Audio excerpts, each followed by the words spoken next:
Nós estamos hoje estudando o capítulo 7, né?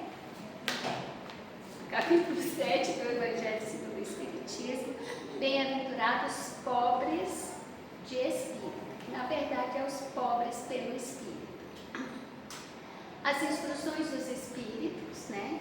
Que tem toda uma passagem evangélica e depois tem a instrução dos espíritos e vai nos falar sobre o orgulho e a humildade. Bom, ela queria ler toda a fala do Lacordaire. Aí eu ia receber meu pagamento de hoje, que o pessoal hoje vai fazer. Então, nós sabemos que durante a nossa vida existem algumas problemáticas, né? Algumas problemáticas, elas podem ser cuidadas com remédios, cirurgias, intervenções materiais. Outras, a intervenção é moral, é espiritual, são mudanças de comportamento, tá? Então, faz parte da nossa reforma íntima. E essas vão depender de um dos nossos atributos, da nossa vontade. Então, vamos guardar bem essa palavra. Vontade é extremamente importante para o nosso progresso espiritual, né? Para a nossa trajetória de transformação. A vontade é o que nos faz agir. Por exemplo, eu estou com sede. Ah, mas eu estou com preguiça de ir lá no filtro pegar água. Embora eu esteja com vontade de beber água, eu não ajo para saciar essa vontade. Então, a espiritualidade e, de uma certa forma, as ciências humanas, elas têm nos ensinado que o orgulho e o egoísmo são entraves, cortes, estacionamentos para o nosso progresso espiritual. Então vamos pensar esse conceito, orgulho. O que é o orgulho? São sentimentos de prazer, de grande satisfação com o nosso próprio valor. Então, uma pessoa que valoriza demais a si mesma, ela é uma pessoa orgulhosa. E automaticamente, ela também é egoísta. Exatamente. O que é o egoísmo? Amor exacerbado aos próprios interesses, a despeito dos outros. Então, eu tenho muito desejo de ser a melhor e sou impondo violentamente que eu seja melhor a partir do meu egoísmo. E a humildade? A humildade é o inverso disso. Inclusive, mais na frente eu vou falar sobre as nossas incoerências em relação a esses conceitos. A humildade é uma virtude, enquanto o orgulho é um defeito, é um entrave, a humildade é uma virtude que é caracterizada pela consciência, pela minha autoconsciência de que eu tenho ainda muitas limitações. Apesar de nós termos esse conhecimento, muitas das vezes nós não temos vontade para romper com os nossos limites.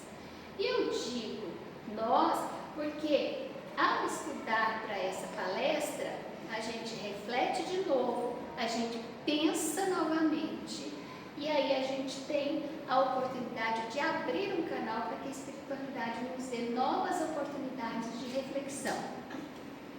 Então, esses dois sentimentos, orgulho e egoísmo, estão muito presentes em nosso cotidiano. Por quê? Porque nós somos pessoas ainda em processo de desenvolvimento. A intolerância que vivenciamos no cotidiano estão ligadas a esses dois sentimentos: egoísmo e o orgulho. O orgulho, ele inicia na nossa forma de pensar, tá? O que nos leva a criar ideações que não nos permite aceitar, compreender as diversidades, ou seja, as diferenças, tá? E a única certeza que nós temos neste mundo, que eu posso dizer para vocês, eu tenho certeza, é que nós somos todos diferentes uns dos outros. Eu posso afirmar isso. Essa é a única coisa que eu posso afirmar. Então, eu não aceito as diferenças de opiniões, as diferenças de pensamento, as escolhas que os outros fazem e as diferenças de posicionamento, tá? Eu quero sempre modificar o outro. Isso nos lembra uma outra passagem do Evangelho, que é: eu vejo a trave no olho do outro, mas não vejo o argueiro na minha própria visão de mundo. Então, quando a gente resgata o nosso crescimento espiritual, a gente sabe que nós somos criados simples e ignorantes para chegarmos à perfeição. Ó, gente, quando eu fizer assim, vocês respondem. E daí, as nossas diversas reencarnações faz parte desse processo. São as escolas, as experiências. Cada reencarnação nos coloca em um cenário diferente, tá? Um contexto diferente que vai provocar as nossas inteligências a pensar. Não foi isso que aconteceu desde os primórdios da humanidade? Às vezes não, sempre nós precisamos de experienciar com quem? Com o outro, né? Com os outros. Porque é assim que nós provocamos a nossa inteligência a ver novas possibilidades. A partir do quê? Das nossas vivências cotidianas.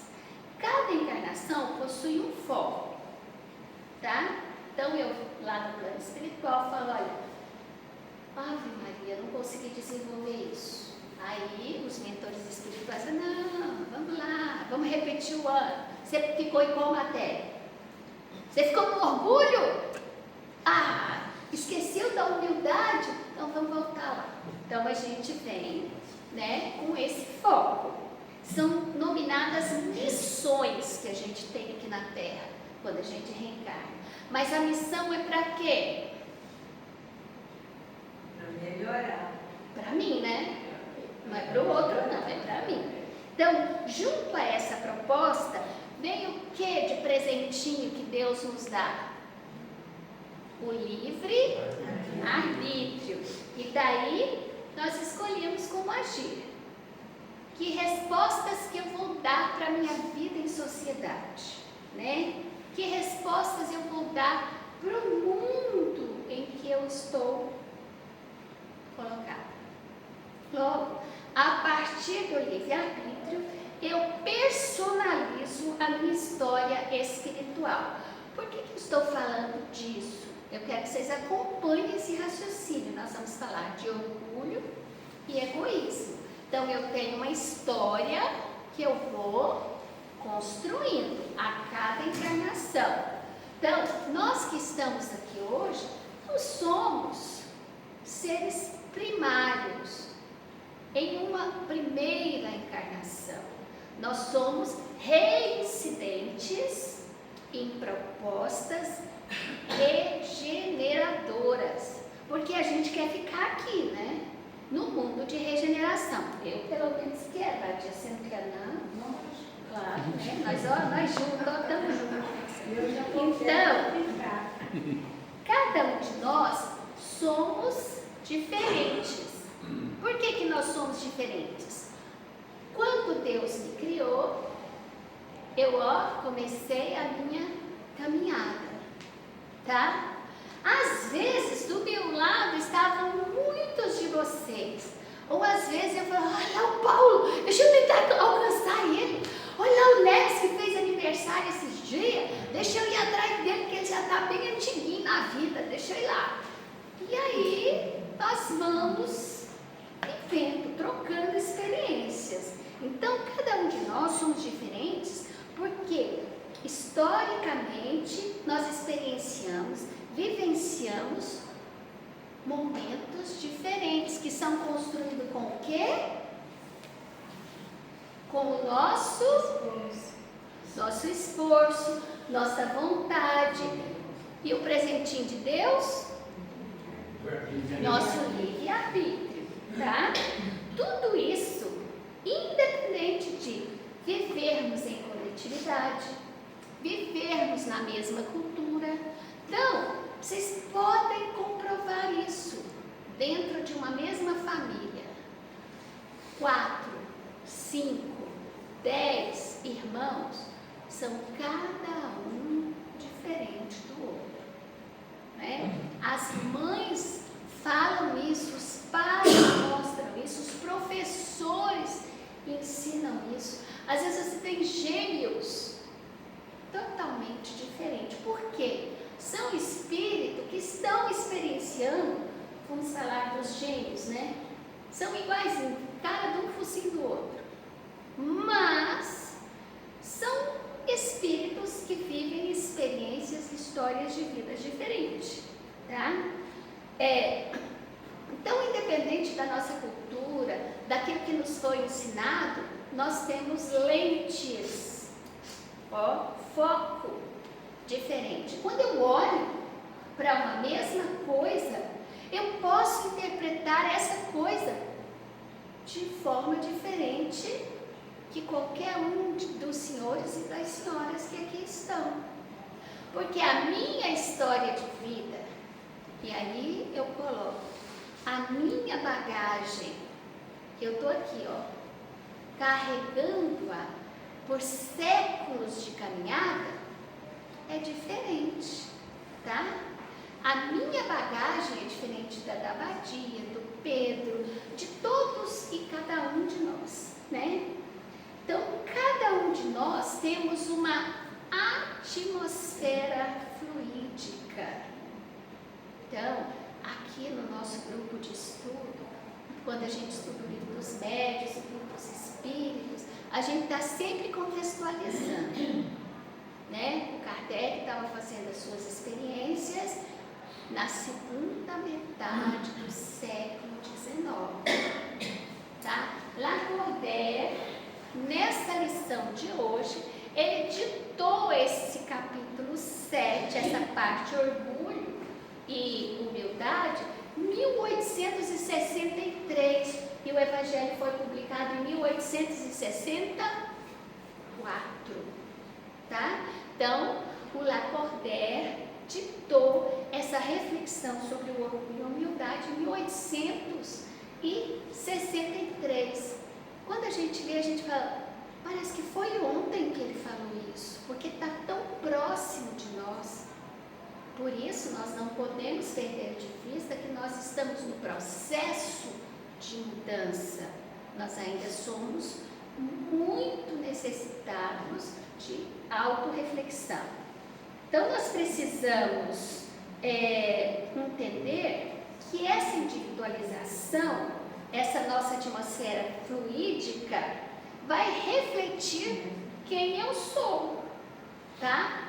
Então, vocês já ouviram falar de aura, né?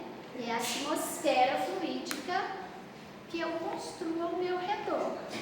Então, precisamos compreender que as pessoas que fazem parte da nossa vida utilizaram lentes diferentes numa mesma situação, tá? Elas vão utilizar lentes diferentes. O que são essas lentes?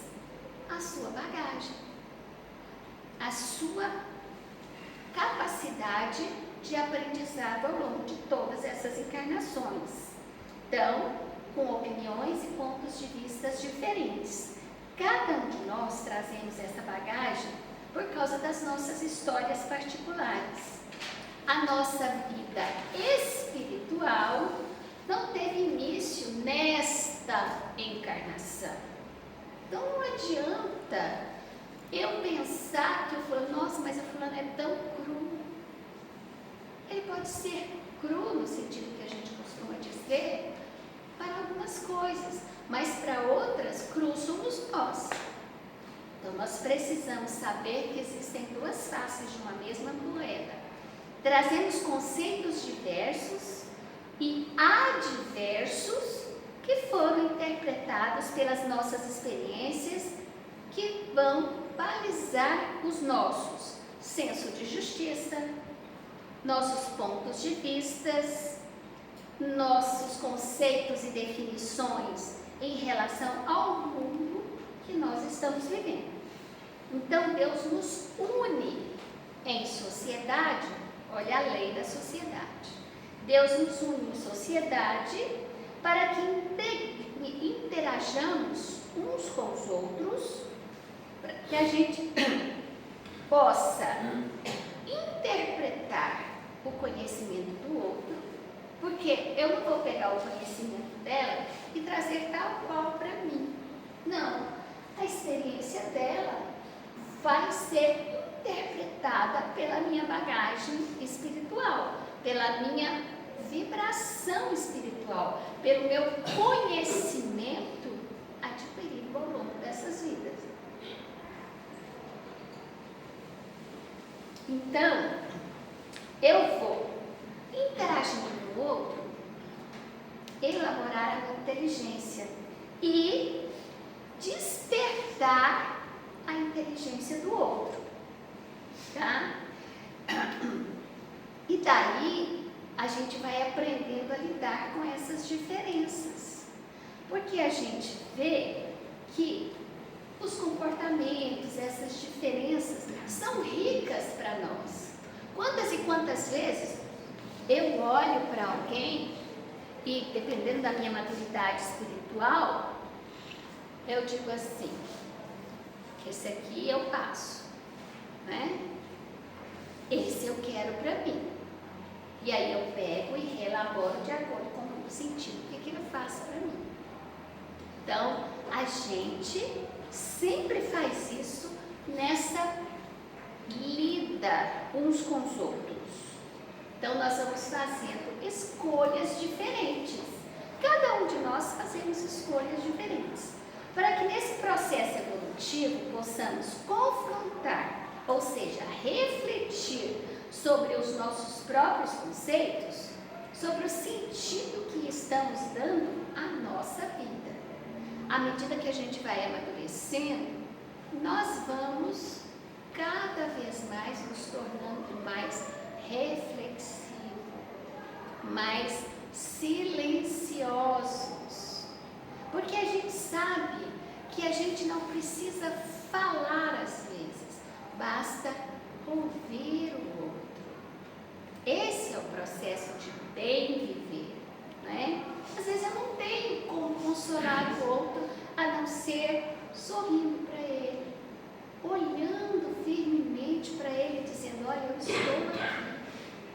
Pode colocar suas indagações, porque às vezes a pessoa só precisa falar alto para que ela mesma ouça, no seu processo de transformação, do seu próprio orgulho, do seu próprio egoísmo, das suas incoerências ou coerências. Muitas das vezes, o que o outro está falando é benéfico para ele, não é para mim. Então não cabe a mim dizer, opa, isso não, cala a boca, ai, dá licença, escuta. Porque talvez ele modifique com o meu silêncio, não é? Os espíritos dizem que não tem nada mais espetacular do que quando uma pessoa te ofende ou te faz algum mal e você diz para ela, você me desculpa, olha, hoje eu não estou bem, por isso eu não estou conseguindo te compreender. A pessoa já vale para a transformação dela, ela leva um susto, porque ela vê, olha, eu errei. Às vezes ela é tão orgulhosa, tão que ela não admite o erro. Mas lá no subconsciente dela, você deu um tapa com luva de pelica nessa pessoa, tá? Então, quando o outro faz alguma coisa, o meu hábito é avaliar o outro de acordo com a minha bagagem. E eu tenho que entender isso, isso é natural, tá? Todas as vezes que o meu esposo, a minha filha, a minha vizinha, a minha amiga, meu colega de trabalho faz alguma coisa, eu interpreto com o que eu tenho de bagagem. É a nossa janela da alma. A nossa visão de mundo é a janela da nossa alma. É a forma como eu vejo o outro, eu vejo o mundo, eu entendo o outro, tá? E de onde, como construímos as minhas experiências, as minhas expectativas? Ora, de acordo com a minha bagagem. Os meus conceitos de justo e injusto, de bem e de mal, de certo e de errado, de feio e bonito. Tanto que os antigos têm um ditado, que a gente é como chita. Uns acham feio, outros bonita. Por quê? Já pensou se todo mundo gostasse de verde, ou de amarelo, ou de uma única cor? O mundo seria uma tonalidade só. Mas como a gente tem perspectivas diferentes, o mundo é mais colorido. Então, a partir dessa bagagem, eu cobro dos meus semelhantes tal ou qual atitude, baseada na minha visão de mundo. Então, gente, baseado no que eu chamo de coerência. Então, nós temos que ter muito cuidado quando nós lidamos com uma criança, quando nós lidamos com um jovem que está no processo de crescimento. Nós somos um maduro, ou pelo menos pressupõe-se, né? Então, nós temos que compreender que ele está na infância, ainda na imaturidade, assim como eu estou em relação àqueles que são mais experientes mesmo nesse mundo ou no mundo espiritual do que eu. Então, quando eu assisto o comportamento do outro e esse não atende às minhas expectativas, eu já julgo como errado. Eu quero eliminá-lo. Não, isso não está certo. Eu já rotulo, estigmatizo. O ideal seria confrontarmos, refletirmos sobre os nossos conceitos. Será que o que a Verninha falou para mim está certo? Portanto, as mães, quando os filhos falam assim, mãe, eu posso fazer isso e isso? Tem mãe imatura que fala, não. Daí a pouco ela fala, não, pode. Aí a criança fala assim, olha, não pode. Ele está em processo de formação, tá? Ele não sabe, ele precisa de alguém para dar segurança. Se você é incoerente, ele também fica desalinhado. Então, uma mãe, um pai, um responsável, coerente diz, eu vou pensar. E aí é muito engraçado, porque a criança diz, mãe, você já pensou? Estou pensando. Daí a pouco, mãe, pensou agora?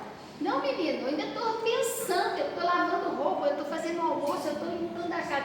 Ai, mãe, pensa rápido, né? Não, a mãe está refletindo. Aí, quando chega o pai, às vezes a mãe toma opinião com ele, né? Porque é uma família, não é? Então, nós precisamos fazer isso, refletir sobre os nossos conceitos. Que exercício de mudança eu preciso fazer ou não das minhas perspectivas de enxergar aquele objeto, aquele fato? Precisamos agir com cautela. E o egoísmo e o orgulho podem me levar a negar essas reflexões. Quantas e quantas vezes nós conhecemos pessoas, às vezes até mais velha espiritualmente e biologicamente que eu, que você, que nós, que fala, eu não, eu nunca erro, eu sou assim e não vou mudar. É assim que eu sou. Se quiser, me aceita como eu sou. Coitado, vai embora para um planeta menos evoluído, porque não está aberto a somar, a refletir. O ideal seria, então, a gente imaginar quem está errado, tá? Quem está correto. Daí vem as violências, as mais diversas possíveis, né? Tem coisa pior do que uma pessoa de cara amarrada, que nunca perdoa, que nunca releva, ou talvez uma pessoa que ela entende que errou, e aí ela vem e se porta com você como se nada tivesse acontecido. Você parece louca.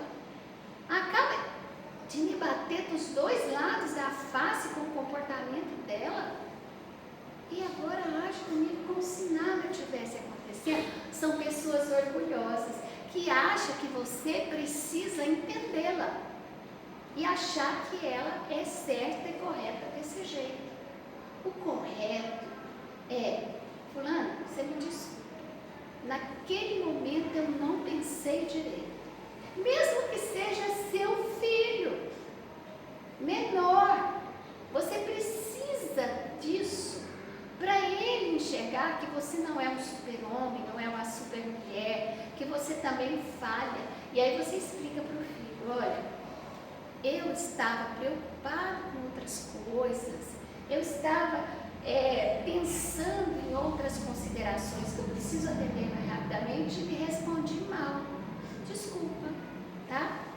Então, a busca de conhecimento constante nos leva a refletir, embora não aceitamos o que o outro pensa, tá? O que eu devo fazer com isso? Essa rejeição que eu estou sentindo em relação ao outro. Porque às vezes a gente, na convivência, no nosso orgulho, na nossa falta de humildade, no nosso egoísmo, a gente começa a implicar com o jeito que o outro senta, com o jeito que o outro pega no garfo para comer, o jeito que ele corta a comida, do jeito que ele bebe água, tá? Então, quando é uma pessoa imatura, ou é mesmo o seu companheiro maduro, chega e fala assim: fulano, eu não gosto disso, é um hábito que você tem, vamos tentar entrar no meio termo, né? Não, a gente já vai logo falando: ai, que porcaria, toda vez você faz essa mesma coisa. Eu então faço isso demais com porcaria, não é? É nesse momento, gente, o perigo de querer impor a outras pessoas ou grupos o nosso comportamento como coerente. Como se a bagagem dele, porque se eu quero impor a cada um de vocês a minha bagagem, o que eu estou propondo? Que você pegue a sua história de vida espiritual, que você pegue a sua história de vida, de aprendizado, a sua bagagem, joga no lixo? Por que eu posso querer isso e você não pode querer isso em relação a mim? Não é? Então, se eu estou analisando o seu comportamento como incoerente, é porque eu estou desrespeitando a sua experiência de vida. Eu estou violentando a sua história espiritual. Eu estou jogando no lixo a sua bagagem, que é sua, tá? Nós nascemos simples e ignorantes para quê? Vocês já responderam. Para nos modificar. Eu não nasci para modificar os outros. Eu posso expressar o meu pensamento, mas eu não posso impô-lo a você, tá? Um educador, como diz Rubem Alves, ele aponta o caminho, deixa que as pessoas o sigam ou não, porque eu não criei nem a mim mesmo, quanto mais o outro espírito que convive comigo. é nesse momento o grande perigo de violência. Nós pretendemos que as pessoas joguem fora e usem somente a minha bagagem.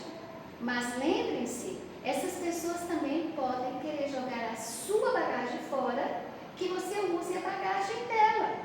Daí o orgulho exacerbado ser perigoso e violento. Orgulho, a gente sabe que é um conceito que às vezes é importante. Ele pode ter uma conotação de autoestima. Olha o que eu defini para vocês como orgulho, tá? Eu defini sentimento de prazer, de grande satisfação com o próprio valor. Então, para ser humilde, eu não posso ficar feliz porque eu terminei a faculdade, porque eu consegui um bom emprego. Eu não posso ficar feliz e compartilhar com você que eu estou tendo sucesso na minha vida. Aí você diz, que mentira, que importante. Não, eu estou compartilhando com você porque eu tenho você na conta de uma pessoa que partilhou comigo a sua bagagem e me deu condições de estar onde eu estou. Ao contrário do egoísmo, que é o exagero dessa autoafirmação, tá? Então, você pretende que as pessoas pensem como você, ou você pretende que elas pensem como você? Nós precisamos fazer essa reflexão. Pensar como é virar marionete. Pensar como é somar e dividir conhecimentos. Daí, vamos para o conceito segundo da nossa fala, humildade. Esse conceito, às vezes, ele é muito denegrido.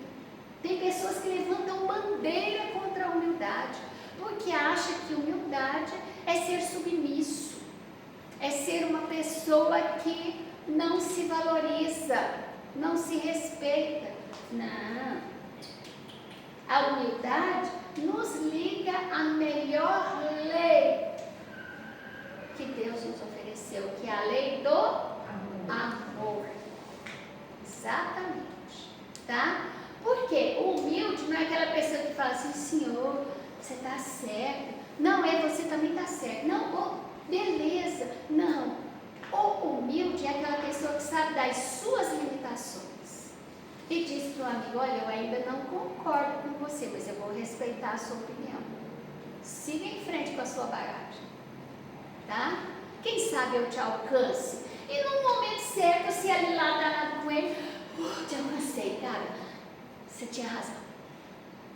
Ou o cara dá uma rezinha e fala, desculpa, eu acho que você estava certo. É assim que é o bem conviver, né? Não devemos negar o que proporciona o nosso crescimento moral e espiritual, que é a humildade, tá? A humildade nos leva, nos confronta com a diferença e aceita nossos limites em relação a isso, tá? Então, quando Jesus nos diz, amai os vossos inimigos, Ele está dizendo para você sair beijando tudo que é inimigo? Bate reto. Nunca. Tá? Amar os seus inimigos é não bater de frente com ele. É não dizer, mas você é burra, hein, cara? Pelo amor de Deus, tem dó. Não. É você silenciar diante do que você ainda considera a ignorância do outro. Tá? É você conviver com ele, porque com certeza os comportamentos que você detesta nele tem muito para te ajudar, porque na verdade ele está refletindo você. Ele está refletindo aquilo que você ainda tem, porque nós estamos aonde, gente? Tem alguém aqui que vive num mundo superior? Tem alguém aqui imerso no mundo de regeneração? Nós estamos mergulhados nesse fluido de mundo, de expiações e provas. E por que a gente está aqui? Porque nós somos semelhantes. Quando você vê uma roça de milho, você sai procurando jabuticaba plantada ali? Não, é uma roça de milho. Você só vai encontrar milho. Não é um pomar de frutas em que você pode, inclusive, talvez achar a tal da jabuticaba.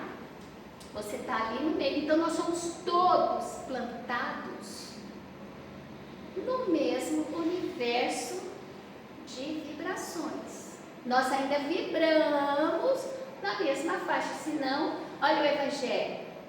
Se fosse um homem bom, teria morrido. Já tinha ido embora daqui, credo. Né? Mas também tem gente que vai porque não cabe mais aqui. Mas como eu não sou Deus, eu não criei ninguém, eu não sei avaliar isso, tá? Então,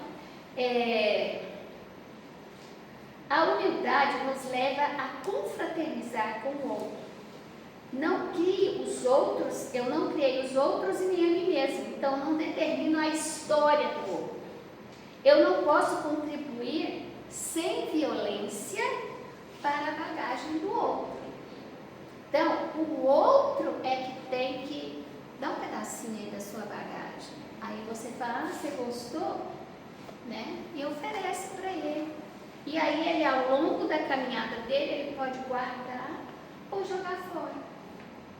Porque não serve para ele. Você vai ficar com raiva porque você deu, por exemplo, quando eu dou um presente para alguém. Digamos que eu dei essa camisa verde aqui para o meu amigo. Aí eu nunca vi ele com a camisa verde. Eu falo assim, cadê a camisa verde que eu te dei, criatura? Gostou? Coitado, ele não gostou. Mas ele recebeu com carinho. Hoje eu não tive, eu nem lembrei de pôr, tá lá no guarda-roupa, nossa, é mesmo. E às vezes ele chega aqui com ela, para me agradar.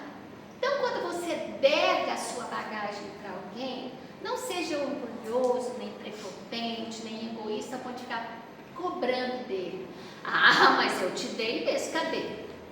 Né? Então, deixe que ele relabore esses sentimentos, essas coisas, esses conhecimentos que ele adquiriu com você.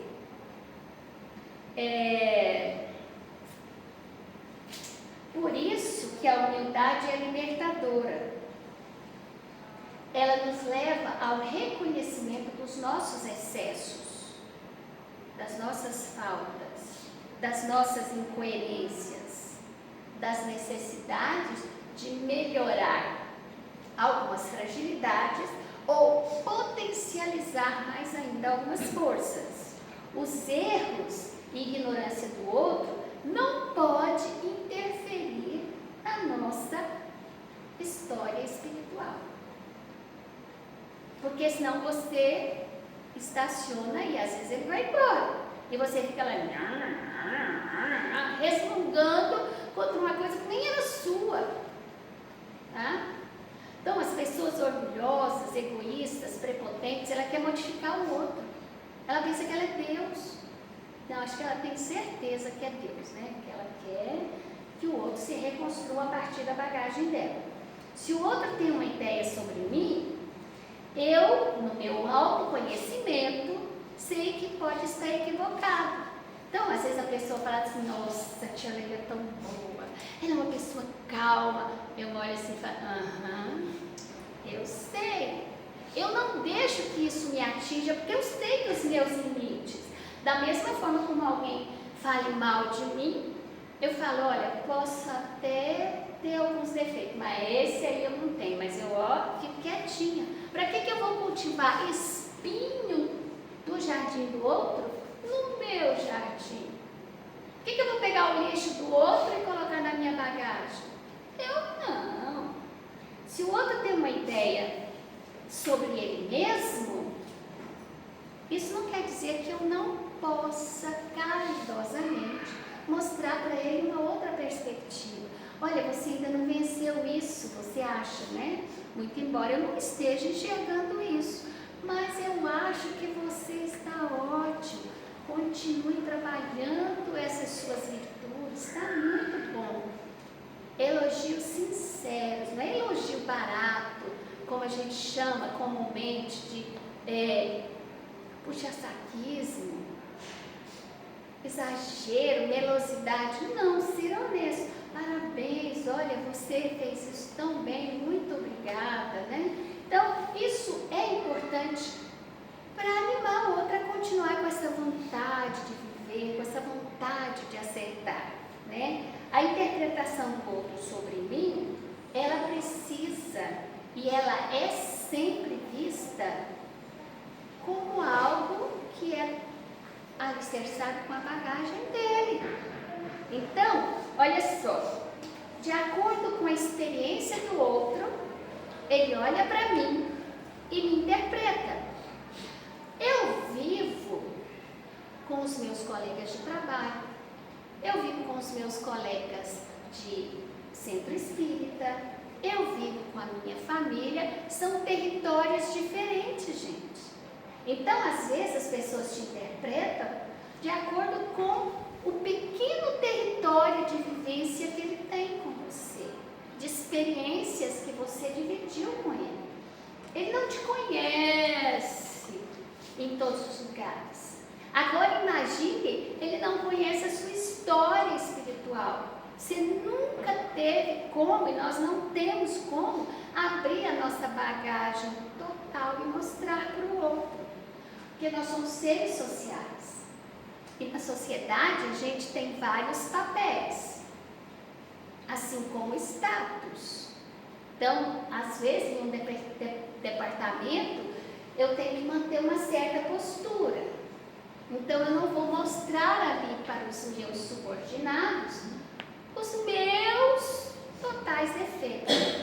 Mas, em casa, a gente tem aquelas pessoas que tiram do fundo da nossa bagagem que a gente quer esconder lá no fundo, né? Mas acontece, é bom quando alguém que é de casa, que é do meu amor, que é do meu coração, que quer o meu bem, me futuca, como diz o bom goiano, e mostra, que falta de absolutamente esse seu comportamento, tirando, raspando um pouquinho do nosso orgulho. E cabe a nós ter a humildade de falar, na hora a gente até dá uma xingadinha, mas depois a gente fala, tem razão. E aí a gente modifica e a pessoa fala, valeu. Às vezes a gente nem expressa quando o parente é muito próximo, nem expressa para ele que a gente entendeu. A gente comporta-se diferente e ele já vai saber. É por isso, por causa dessas bagagens, por causa dessa história espiritual, dessa história de vida, que nós somos tão diferentes. Então, a interpretação que eu faço do outro é resultado da experiência que eu tenho com ele. E daí, sua bagagem. Então, eu somo, pego a experiência vivencial que eu tenho com ele, junto com a minha bagagem, e interpreto o outro. E aí, às vezes, a gente fala assim, mas eu nunca pensei que o fulano fosse desse jeito. Claro, você estava olhando para ele com a sua bagagem, você não estava percebendo a bagagem dele. Ou então você diz assim, nossa, mas eu detestava fulano, olha o tanto que ele é uma pessoa boa. Claro, você começou a olhar a bagagem que ele traz de uma forma mais próxima. Então, quem se relaciona comigo no trabalho vai ter esta visão de mundo. Quem se relaciona comigo na família vai ter outra visão de mundo. E tudo isso vai ser interpretado, vai sendo interpretado por todos nós. E o orgulho e a humildade é que vai fazer com que nós vivamos bem. Por que existe guerra? Por que existe conflito? Gente, tem guerra pior do que no WhatsApp com parente? De vez em quando saem umas faíscas terríveis, né? Porque às vezes a pessoa escreve tentando dizer algo e a outra interpreta com a sua bagagem e não com a bagagem dela. Então, devo ignorar isso quando a pessoa me critica? Não, não devo ignorar. Devo refletir e mudar ou não de acordo com a minha maturidade. As relações são importantes para que raciocinemos sobre minha bagagem e não a do outro. As fortalezas que eu preciso melhorar e as fragilidades que eu preciso, as fortalezas que eu preciso reforçar e as fragilidades que eu preciso melhorar. Então, nós nascemos para nos transformar. A bagagem do outro, assim como a minha, vem sendo construída desde as nossas criações. Eu não sei quando que Pedro foi construído, não sei quando que a dona Marise foi construída por Deus. Então não cabe a mim, com o meu orgulho, com a minha ostentação de grande sabedora, tentar modificá-la. O orgulho é abusivo e leva às guerras. Odiamos tudo que está no outro porque nós não concordamos com ele. Não é que nós devamos abandonar a nossa própria opinião, não é isso. Eu preciso sim o tempo todo estar meditando e refletindo sobre o outro, sobre o meu orgulho em relação à diferença do outro. E aí, eu vou marcar uma tarefinha para vocês. Hoje nós estudamos orgulho e humildade. Capítulo 7, Evangelho segundo o Espiritismo. Eu quero que vocês estudem a indulgência. Quando vocês chegarem em casa, para completar essa reflexão que nós acabamos de fazer, eu quero que vocês leiam o capítulo 10, Instruções dos Espíritos, item 16. Anotou aí? Abre o HD, capítulo 10 do Evangelho segundo o Espiritismo, Instruções dos Espíritos, item 16, a indulgência. Muito obrigada. Pronta, chefe.